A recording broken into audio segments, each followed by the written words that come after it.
Egameni loyise, egameni lonyana, egameni lomoya oyingcwele, khona amandla amakhulu. Sibulela Nkosi lo mzuzu Thixo olungileyo osiboleke wona ukuba size mesiyolungileyo kule ndawo, mesiyolungileyo size in your presence.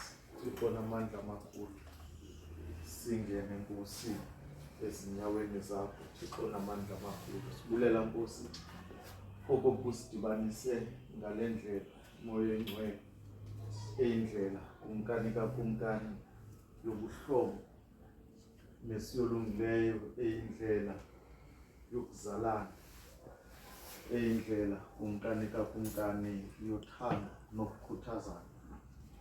Moya oyingcwele siza kuwe ke ngeli xesha Thixo olungileyo, xa mesiyolungileyo siqukumbele siza kuhlala abahlalayo beza kugoduka abagodukayo.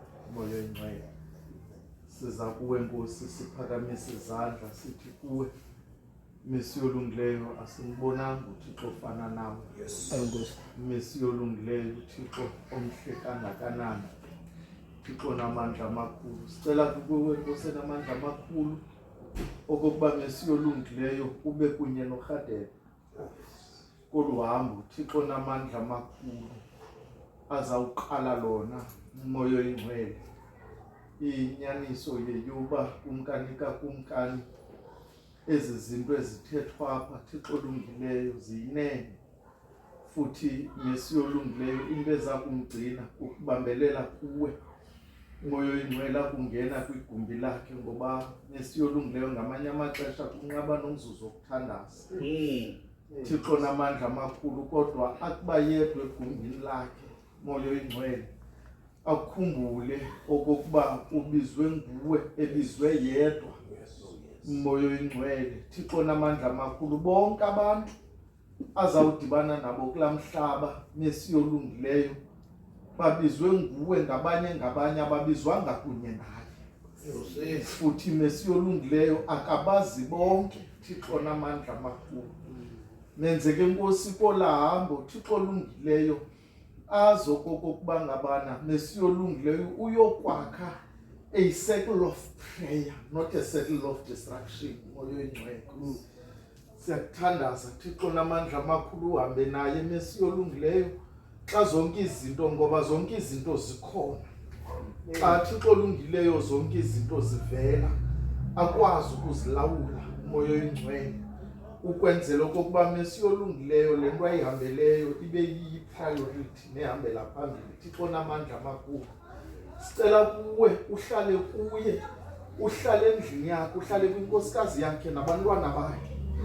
Moya oyingcwele ubagcine, ubalondoloze Thixo olungileyo ngalo lonke ixesha, bathethe ilanguage eyi-one, ngoba Thixo olungileyo uhambo lawuba lula xa mesiyolungileyo bethandazisana, bethetha nelanguage eyi-one mesiyolungileyo.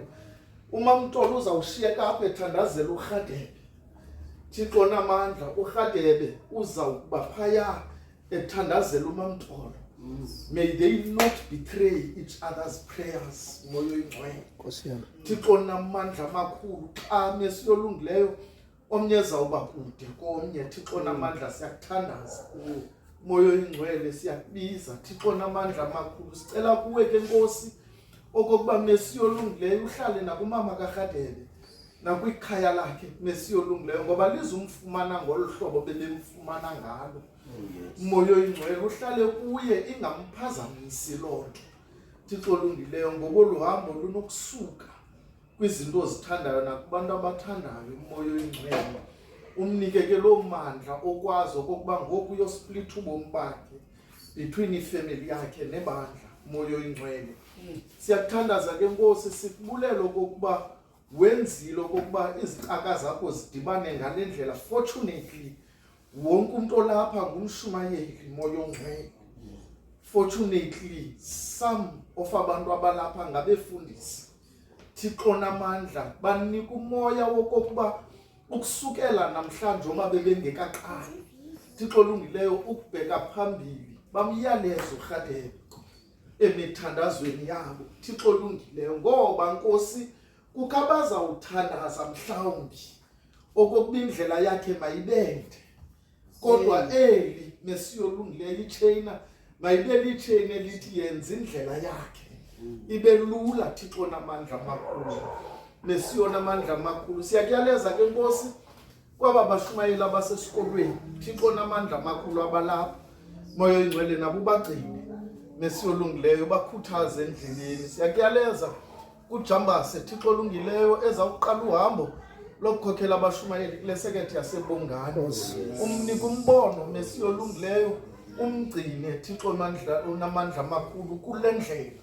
Siyakuthandaza Nkosi umfundisi uKelemu ekhokhela ibandla Mesiya olungileyo lase Church of Christ. Mesiya olungileyo yenza Nkosi okokuba nakulona unyaka athembele kwawakho amandla odwa. Moya ongcwele umfunqule Thixo namandla amakhulu, likhule ibandla lakhe ehamba nalo Mesiya olungileyo, lingakhuli ngokwamanani kodwa likhule Mesiya olungileyo nangokwasemoyeni nangokwasemphefumulweni. Mesiya olungileyo siyaleza umfundisi uPota Thixo olungileyo esiya kwisitishi sakhe sokuqala in his journey as a minister. Mesiya olungileyo as he goes out there Thixo olungileyo uya kwindawo esingayiqhelanga naye angayiqhelanga. Mesiya olungileyo kodwa uya kwipresence yakho esiyendaweni yakho ethwelwe nguwe Thixo olungileyo. Hamba naye umfihle Mesiya olungileyo, umgcine Mesiya olungileyo ukwenzela okokuba Thixo olungileyo whatever dibana nayo enamakho sekhethi Mesiya olungileyo adibane nayo Thixo olungileyo ehamba nawe. Moya oyingcwele ukwenzela okokuba wena ngalo lonke ixesha umphakamise Mesiya olungileyo. Khulisa sasitishi Thixo olungileyo, khulisa la sekethe Mesiya olungileyo, uyikhulise ngaye Mesiya olungileyo, so that Mesiya olungileyo iziphiwo zakhe zingabonakala Thixo olungileyo kokuba utyale ntoni kuye Thixo olungileyo. When that circuit grows Thixo olungileyo, ngoba yenye yesekethe ezijongwayo ngokungathi ziyasilela Moya oyingcwele, kodwa wena uthembe yena ngayo Mesiya olungileyo ngoba nguwe othumela umntu wakho eseketheni yakho. So uhamba naye Thixo olungileyo umkhanyisele endleleni. Hlala nomfundisi uSilolo as he leads iClearpine Circuit njengoNtsumba Thixo olungileyo.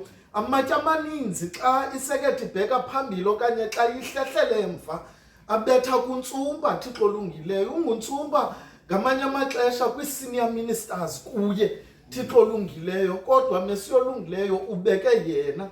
Mnika amandla ke Nkosi nakulonyaka, umnika ubulumko nobuchule bokukhokhela la sekethe Thixo olungileyo ebizwe nguwe, ekhatshwa nguwe Thixo olungileyo. Siyakuthandaza Moya oyingcwele, hlala kwaba bashumayeli bonke belizwi lakho Thixo olungileyo ngalo lonke ixesha utyala umfanekiso wakho ezinhlizweni zabo, so that xa besima bakuphakamise Moya olungileyo. Hlala ke Nkosi kweli khaya lakwaMshiywa elisivuleleyo, ube ngumoya omnandi kweli khaya Mesiya olungileyo. Usigcine usilondoloze sonke sigoduka nakwiifamilies zethu, sonke sisiye emakhaya uzigcine uzilondoloze Mesiya olungileyo. Nakulona unyaka usivulela iingcango zempumelelo, sicela sikuthembile okokuba wena uyawusenzela ngayo Yesu Kristu Nkosi yethu.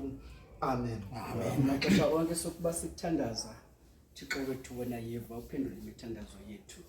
Uthofefele Nkosi yethu Yesu Kristu, uthando lukaThixo uyise ubudlelwane bomoya oyingcwele yangabe ungahlala buphumule phakathi kwethu sonke ngokude kusephakade namaphakade. Amen.